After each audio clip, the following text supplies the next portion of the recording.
What's up guys, it's your boy ABC Delicious. I'm back yet again with another video. First and foremost, before I start the video, I want to take out a little bit of time to discuss today because in case you forgot or you're not looking at a calendar, today is September 11th, 2021, and 20 years ago on this date, if you're old like me, you remember those days like it was yesterday. If you're younger, maybe you've heard about it, maybe you Wikipedia'd it or you YouTubed it. But basically, 9/11 happened. As time goes by, little and little, you kind of forget it more. It kind of loses its impact. Every year that goes by, every time everyone brings up the anniversary of what happened, especially this year is the 20th, you just think about what happened on that day decades ago. For me, I was a student, I was about to go to class, and then basically the first tower went down, and then the second tower went down, and then you gotta think about it. This is 2001, so there's no Facebook. There's cell phones, but not really. We don't really have any smartphones. We have like the StarTech. It's basically the pre-smartphone era. We don't have Facebook, like I said. We don't have Instagram. I don't think we have Wikipedia. The internet is barely up. There's no Twitter, so there wasn't really a way for like everyone to communicate with each other easily. So back then, when all this was going down, I just remember going to a bar, and then you were just watching the news. It was like a loop because that's, you know, they're not gonna show anything else that day, and it was kind of crazy. I remember I didn't go to Manhattan or Ground Zero for a couple weeks because it was just rubble. It was not healthy to go there with all the dirt and like everything that just happened. You know, 2 buildings going down, and from what I could tell from other people that I talked to, it was basically a ghost town. And every year, I just like to kind of think about the people who lost their lives in the towers, Flight 11, and all the great EMT workers, police officers, firemen, etc., who are on hand to just try to kind of make sense of it all and clean up the area, clean up the rubble, look for survivors, etc. And going back to all the people who were in the towers and on that flight, can you just imagine you wake up like any other day and it basically turns into Black Mirror episode, although back then we didn't even know what Black Mirror was, right? So I just wanted to talk about that, and again, always say my condolences to the people out there who lost their lives,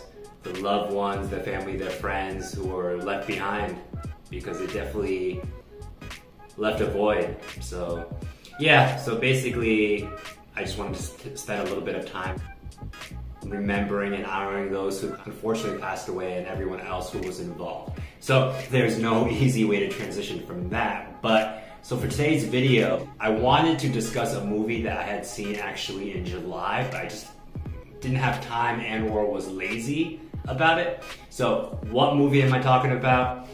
I will be talking about a little independent movie. I'm sure not many people saw it, I'm just kidding, called Black Widow. Now, before I go into the movie itself, it's pretty interesting. Because of the whole situation with COVID the last couple of years, as I'm sure you guys are aware of, you guys have heard of COVID, right?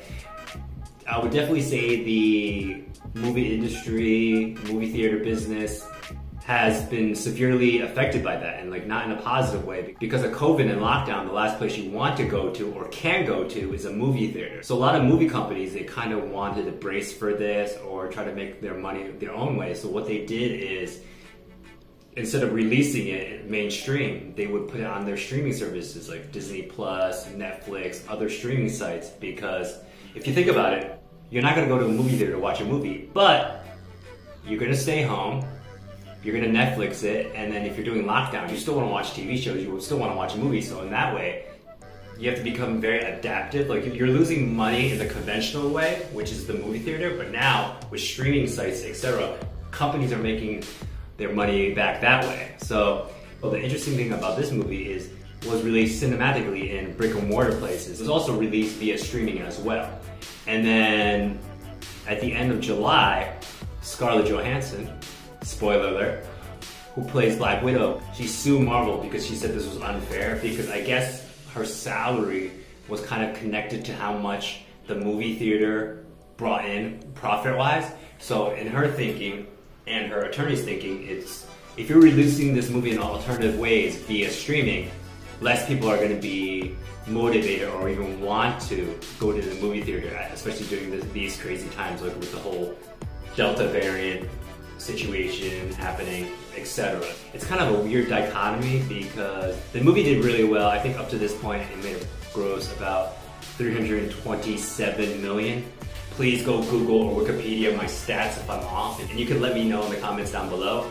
But that's basically the figures I got, and it's basically a success. So it's the first time I can think of where a movie star has sued the studio because of this. So this is kind of worth monitoring because other people in the industry, actors as well as the movie companies, are paying attention to this to kind of see how you would proceed further. You already have other Marvel stars commenting about this. You have Benjamin Cumberbatch, you have Elizabeth Olsen. Most of them are on the side of Scarlett Johansson.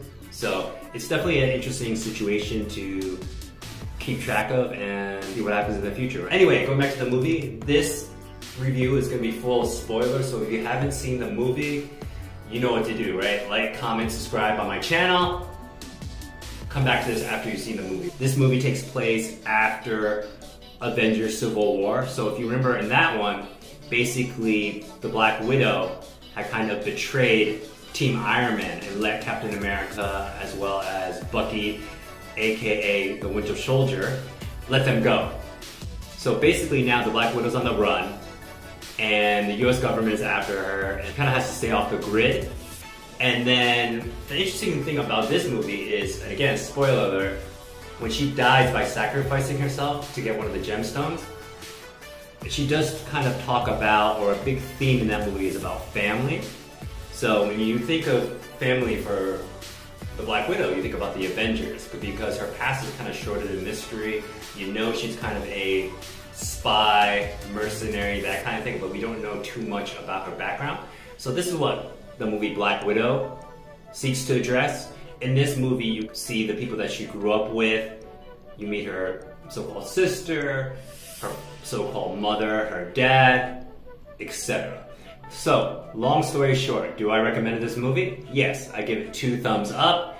A couple things about this, it's kind of interesting. When you have the movies with Avengers who don't have superpowers, it's a lot of cool fighting, a lot of choreography, but then you can't have too much wild, like Thor like going crazy, or the Hulk going crazy, or Iron Man.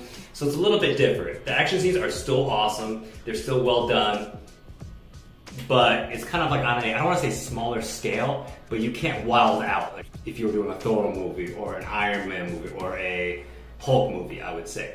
But anyway, Scarlett Johansson, it's pretty great to see her get her own movie franchise, but the thing is, as you know, spoiler alert, she did die in Avengers Endgame, so I guess that's it for her.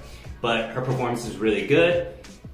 Her sister, who I'm not familiar with her work, played by Florence Pugh, hopefully I'm pronouncing that correct. Awesome. Very funny. Love the Russian accents. I don't know, maybe Russian people out there think they did horrible Russian accents. If they did, comment down below, because as an American I think it's great, but who am I to judge in regards to Russian accents, right? I'm not familiar with her work. My friend Dave told me to go check her out in some movies, so I'll try to do that if I can. Also, shout out to my friend Dave. I went to the theater with him. And also shout out to my other fellow high school classmate, Nick, for getting us tickets to go see the movie. Let's see here. So she did a bang up job. David Harbour, I finally know his name, of Stranger Things notoriety. Really good job as the washed up fat guy in the movie, and he likes to always say like he fought Captain America. Captain America was his arch nemesis, that kind of thing. So I think he put in an awesome performance, and also physically too, because at the beginning of the movie he was like in normal or good shape, and then later parts of the movie he had to play himself kind of washed up, kind of fat, because he spent some time in prison. And you figure sometimes people go to prison, I just assume, I've never been there, I'm not about that life. But they either get like jail big, which I like to call it, or they kind of let themselves go. Because when you're in jail, who do you gotta impress? Your cellmate buddies. There's not really a lot of women you have to impress, right? He did a really good job, really funny, really kind of a little bit delusional. Who else is in the movie? Raquel Weisz? Man, if I'm mispronouncing the name, I'm sorry. Who kind of plays the Black Widow and the sister's mother figure. She did a really good job. Very funny. Actually very pretty for her mom, I gotta say. And yeah, that's about it. There's another guy who plays a ally to the Black Widow. Doesn't have a lot of screen time, and forgive me because I forget the actor's name, but he did a really good job. And then the bad guy, yeah, he was okay. And then, major spoiler alert, Taskmaster. The actress did a really good job, but I have a bone to pick because in the comic book series, it's a guy, so I don't know why they switched it to a girl. I don't know if it's all 2021 where we have to like change everything up. I usually don't agree with this, just like, I don't think I did a review about Doctor Strange, but when they made the ancient one, it was supposed to be Doctor Strange's master. It's supposed to be like a Asian dude. They made it a white woman who shaved her head. Yeah, I didn't really agree with that decision. So I think, again, with this one, so I understand it's kind of a interpretation. It doesn't have to be that faithful to the comic adaptation, but I'm a little bit curious / I don't want to say disappointed, but like, why did they do that kind of thing? But at the end of the day, I really enjoyed the movie. It has obviously that Marvel formula of like some comedy, awesome action, and then kind of Easter eggs throughout the movie, because in every movie that we see, they drop little clues and hints and stuff that diehards like me would know, that kind of thing. And I'm very interested in seeing this because obviously Marvel's not going to stop with this one movie. I assume they're going to have a bunch of sequels. And because Scarlett Johansson's character, the Black Widow, died, I'm assuming Florence Pugh, the one who plays the sister, will be the new Black Widow. And then if you look at the end credit scene, you have Elaine, which I think is funny, Elaine from Seinfeld, kind of orchestrating or manipulating things. So you know basically she's gonna go after Hawkeye. And then basically that should be in the new Hawkeye series, which I believe will also be on Disney Plus. And so I'm looking forward to that. And supposedly Jeremy Renner passes the baton or bow and arrow to his daughter, basically. So I think that's about it. So basically, again, if you're a fan of Marvel, a fan of Black Widow, you're definitely gonna have to check this out. If you're a casual fan, you can still rent it, you can still watch it. With the Marvel movies, for the most part, it's not A Beautiful Mind, it's not Good Will Hunting, it's not Schindler's List. Sometimes when you watch a movie, it's really deep and impactful and you're thinking about it years later. With this, it's just kind of like a summer blockbuster. You turn off your brain and go in there and you have a good time. So for me, I would give it maybe a, I don't know, 7, 7.5. So that's about it. And if you could like, comment, subscribe down below, it really helps me out. And until the next video, peace!